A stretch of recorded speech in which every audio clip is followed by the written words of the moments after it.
kolēģi!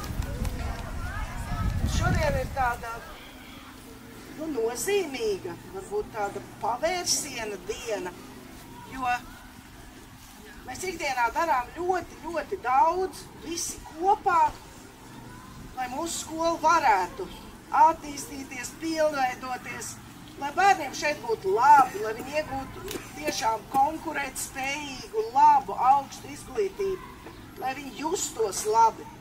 Un tāpēc mēs esam tādā nākamā cēliena priekšvakara priekšrītā, ja? Nākamā cēliena gaidās. Šobrīd pasaule ir tāda interesanta, dažādi satraukumi un situācija. Un tieši šādā brīdī es ļoti abrīnoju Kerolu un komandu par šīs skolas būvēšanu. Un gribētu izteikt atzinību, un esmu arī ļoti pateicīgs, ka man ir tā iespēja piedalīties šajā projektā. Tā kā es domāju, ka viss sanāks. Pazīstami cilvēki, Anete, jā, mūsu skolotāji, kur ir arī brīnišķīga projektu vadītāji, un bez viņas izpratnes par ciparu pasauli mums arī iet ļoti grūti. Vai tu arī gribi kādu vārdu bilst šajā brīdī? Projekts ir ļoti liels, viņš ir sakustināts. Un fizikā, ja sākas inerce, tad liela objekta ļoti grūti apstādināt. Un vienkārši ar savu domu spēku virzīsim šo projektu, lai mēs viņu redzētu šeit materializējušos. Lielākā daļa pazīst Sarmu. Viņa bija mamma mūsu skolā, 2 jau absolventiem. Un Sarma bija galvenais cilvēks, projekta vadītāja, kad mēs būvējām sporta zāli un, kā mēs sakām, balto māju. Un Sarma ir atkal piesaistīta, jo viņas prasmes ir neatsveramas. Es nevaru aiziet no Valdorfas skolas. Esmu iemīlējusies šajā skolā, cilvēkos. Pasties kāds krekliņš! Došu vārdu Kārlim, un tad jau viņš tālāk ar savu komandu iepazīstinās.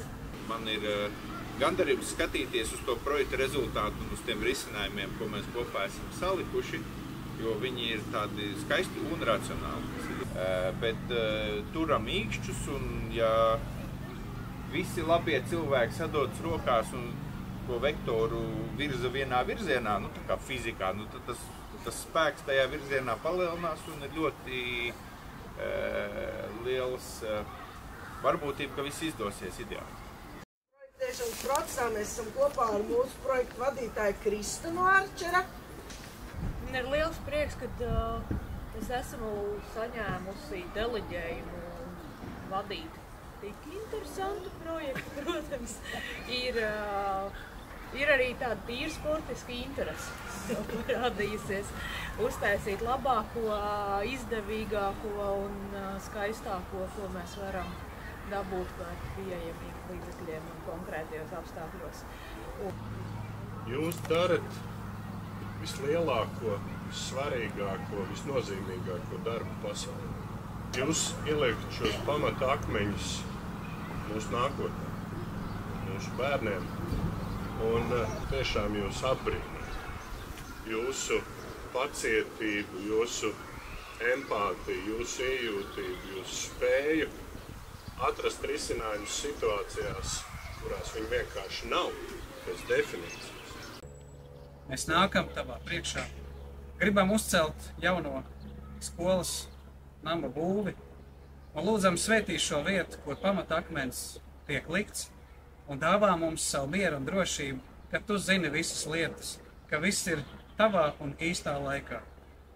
Dāvā mums žēlastību pār šiem darbiem, lai tie veiktos, lai tie labi izdotos, ka tu palīdz pārvarēt visus šķēršļus un izaicinājumus. Svētī visu to namu, kas kļūs par vietu garīgam darbam, kur arī tava svētība, tavs gars var mājot un iedvesmot katru, lielu un mazu, gan to, kas mācās, gan to, kas māca. Pēc ļoti daudziem gadiem šī ēka tiešām stāvēs nesatricināma. Un tajā ir tas ielikt šajā kapsulā.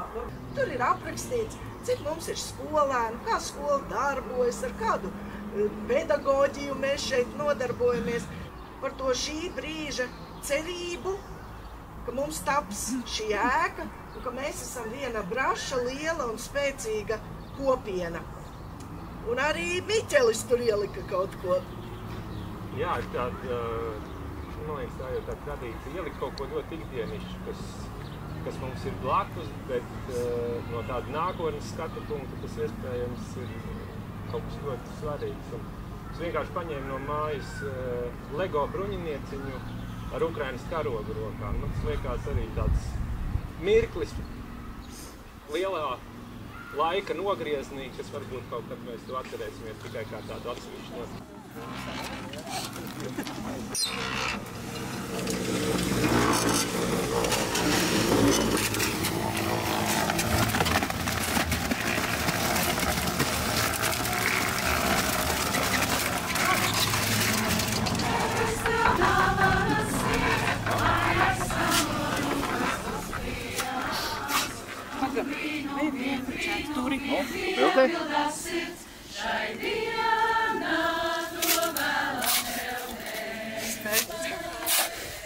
Lūdzu.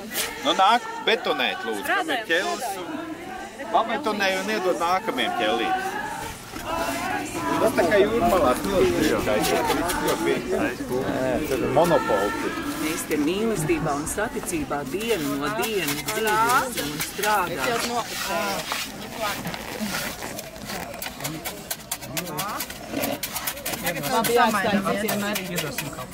Un vēl tas, ko mēs darām, mums pašiem arī patīk un interesē. Un tagad tos... Jā.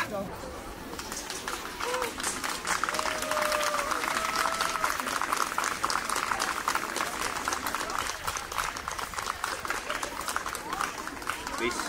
Kalgars skola. No Meķeli. Vēl jau tikai viss priekšā. Materializācija jau priekšā. Un tomēr. Nu jā, pagaidām jau virtuāli tas viss ir. Bet ir paskaties forma jau apakšā. Nu jā, nu pamatne ir gatava. Tagad tikai sākās būvēšana. Bet tas, kas bija uz papīra, tagad ir redzams te, ne? Nu jā, arhitektam jau visu laiku tas ir galvā. Viss tā nākotne jau ir. Vai tev patīk Valdora skola? Vispār? Jā. Protams. Man liekas, ka ja būtu vairāk Valdora skolas un lielākas, tad atkristu pasaulē diezgan daudz ķibeles. Un cik patīkam ir līdz šim veidot šo projektu? Es nezinu, vai patīkam ir īstais vārds. Bet gandarījums ir noteikti ļoti liels, jo tas ir kaut kas,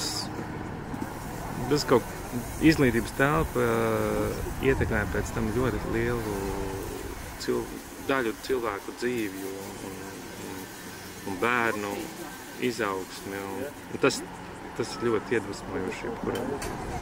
Ir tīpaši Valdora skolā.